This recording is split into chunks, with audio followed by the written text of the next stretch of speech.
বিএনপির ভারপ্রাপ্ত চেয়ারম্যান তারেক রহমানের নির্দেশনায় দেশনেত্রী বেগম খালেদা জিয়ার রোগমুক্তি কামনায় বাংলাদেশ জাতীয়তাবাদী দল বিএনপি পাড়াডগার আদর্শবাগ শান্তিবাগ রহমতপুর ৬৫ নং ওয়ার্ড যাত্রাবাড়ি থানা কর্তৃক ইফতার মাহফিল অনুষ্ঠিত হয়েছে। বৃহস্পতিবার ২০ মার্চ বিকেল ৫টায় শান্তিবাগস্থ রেনেসা স্কুল প্রাঙ্গণে এই ইফতার মাহফিল অনুষ্ঠিত হয়। পবিত্র কোরআন তেলাওয়াতের মাধ্যমে শুরু হয় ইফতার মাহফিলের কার্যক্রম। পবিত্র কোরআন থেকে তেলাওয়াত করেন মুফতি আয়ুব আনসারী। এতে প্রধান অতিথি হিসেবে উপস্থিত ছিলেন ঢাকা মহানগর দক্ষিণ বিএনপির যুগ্ম আহ্বায়ক মনির হোসেন চেয়ারম্যান। ইফতার মাহফিলে সভাপতিত্ব করেন মনিরুজ্জামান মনির, যুগ্ম আহ্বায়ক ৬৫ নং ওয়ার্ড বিএনপি। অনুষ্ঠানটি সঞ্চালনা করেন শফিউল্লাহ রাজু, যুগ্ম আহ্বায়ক ৬৫ নং ওয়ার্ড বিএনপি। এতে বিশেষ অতিথি হিসেবে উপস্থিত ছিলেন ঢাকা মহানগর দক্ষিণের সাবেক সদস্য জামশেদুল আলম শ্যামল, ঢাকা মহানগর দক্ষিণ বিএনপির সদস্য রাইসুল হাসান হবি, ঢাকা মহানগর দক্ষিণ বিএনপির সদস্য আবুল হাশেম, যাত্রাবাড়ি থানা যুবদলের আহ্বায়ক সাবেক ছাত্রনেতা মঞ্জুরুল আলম খান রানা, যাত্রাবাড়ি থানা যুবদল নেতা নাইম মাঝি। ইফতার মাহফিলের সার্বিক ব্যবস্থাপনায় ছিলেন ৬৫ নং ওয়ার্ড বিএনপি নেতা সালাউদ্দিন সুমন, পাড়াডগার ইউনিট বিএনপির সভাপতি সেলিম খান, আদর্শবাগ ইউনিট বিএনপির সভাপতি জাহাঙ্গীর আলম খন্দকার রিপন, জসিমউদ্দিন জালাল আহমেদ সহ বিএনপি ও সহযোগী সংগঠনের নেতৃবৃন্দ। এছাড়াও ঢাকা দক্ষিণ সিটি কর্পোরেশন ৬৫ নং ওয়ার্ড মোমেনবাগ পূর্ব ও পশ্চিম ইউনিটের আরও একটি ইফতার মাহফিল অনুষ্ঠিত হয়। এতে প্রধান অতিথি হিসেবে উপস্থিত ছিলেন ঢাকা ৫ আসনের সংসদ সদস্য পদপ্রার্থী আলহাজ নবিউল্লাহ নবী। অন্যান্যদের মধ্যে উপস্থিত ছিলেন মোহাম্মদ সুমন মুন্সি, মোতালেব বাবুল, ৬৫ নং ওয়ার্ড বিএনপির সদস্য সচিব শাহ আলম মুন্সি, মন্টু সহ বিএনপির নেতৃবৃন্দ।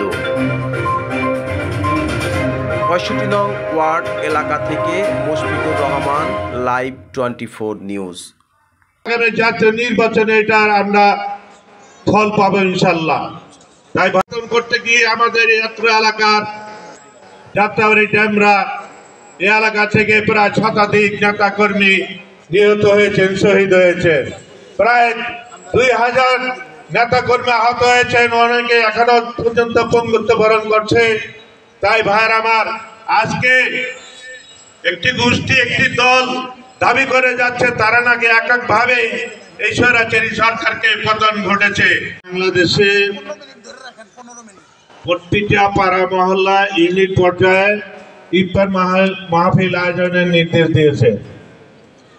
এটা কারণ হলো বিগত এই ১৬ বছর স্বৈরাচারী ভোটারবিহীন সরকারের কারণে তাহলে সারা বাংলাদেশের লক্ষ লক্ষ কোটি কোটি লোক এই রাজপথে নামতো না এবং আমাদের এই ঢাকার পূর্বাঞ্চলের আমাদের বিএনপি অঙ্গ সংগঠন রাজপথে নামতো না।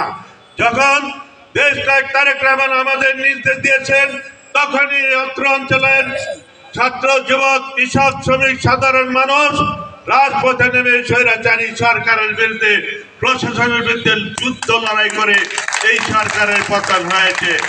আমাদের সাধারণ সম্পাদক প্রার্থী আমাদের শিকল খান ভাই আমাদের মাঝে উপস্থিত আছেন, ওয়ার্ডের সালাউদ্দিন সুমন।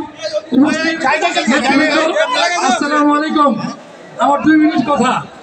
আমাদের নেতা শহীদ প্রেসিডেন্ট জিয়া রহমান এই বিএনপি গঠন করেছেন। এই বিএনপি সবচেয়ে আদর্শ দল, গণতান্ত্রিক দল। এই বিএনপি হলো গণমানুষের দল। আমাদের নেতা জনাব তারেক রহমান সাহেব নির্দেশ দিয়েছেন, এই বিগত আন্দোলন সংগ্রামে এই ইউনিট ও ইউনিটের নেতৃবৃন্দরা রাজপথে আন্দোলন সংগ্রাম করেছে। গত বছরের কথাই বলি, ৬৫ নম্বর ওয়ার্ড বিএনপি ইফতার মাহফিল অনুষ্ঠিত হয়েছিল। শাহ আলম ভাই, শফিক খান সহ আরও যারা ছিল, এরা একটা ঘরের মধ্যে 3টা স্পট তারা পরিবর্তন করতে হয়েছিল। যে এখানে পুলিশে হামলা করে, এখানে পুলিশে হামলা করে, এই জায়গায় সমস্যা হইতেছে, আওয়ামী লীগের সন্ত্রাসীরা এখানে ইয়া করবো। 3টা স্পট ইয়া করার পরে একটা বিল্ডিং এর ভিতরে করছে। রহমত, নাজাত, মাগফিরাত প্রত্যেকের নসিব হোক এই কামনা করে আমার বক্তব্য শুরু করছি। সম্মানিত নেতৃবৃন্দ, মোমেনবাগ পূর্ব পশ্চিম কর্তৃক আয়োজিত আজকের ইফতার মাহফিলে প্রধান অতিথি হিসেবে উপস্থিত আছেন আমাদের মাটি ও মানুষের নেতা জনাব আলহাজ নবিউল্লাহ নবী ভাই। 65 নম্বর ওয়ার্ডের আদর্শবাগ ইউনিট, পাড়াডাঙ্গার ইউনিট, শান্তিবাগ ইউনিটের সম্মানিত নেতৃবৃন্দ উপস্থিত আছেন। এই অঞ্চলের বিএনপি সম্মানিত নেতৃবৃন্দ, আসসালামু আলাইকুম। পর্যায় থেকে আমাদের কর্মী সমর্থক শুভাকাঙ্ক্ষী সবাই আমাদেরকে সহযোগিতা করছেন।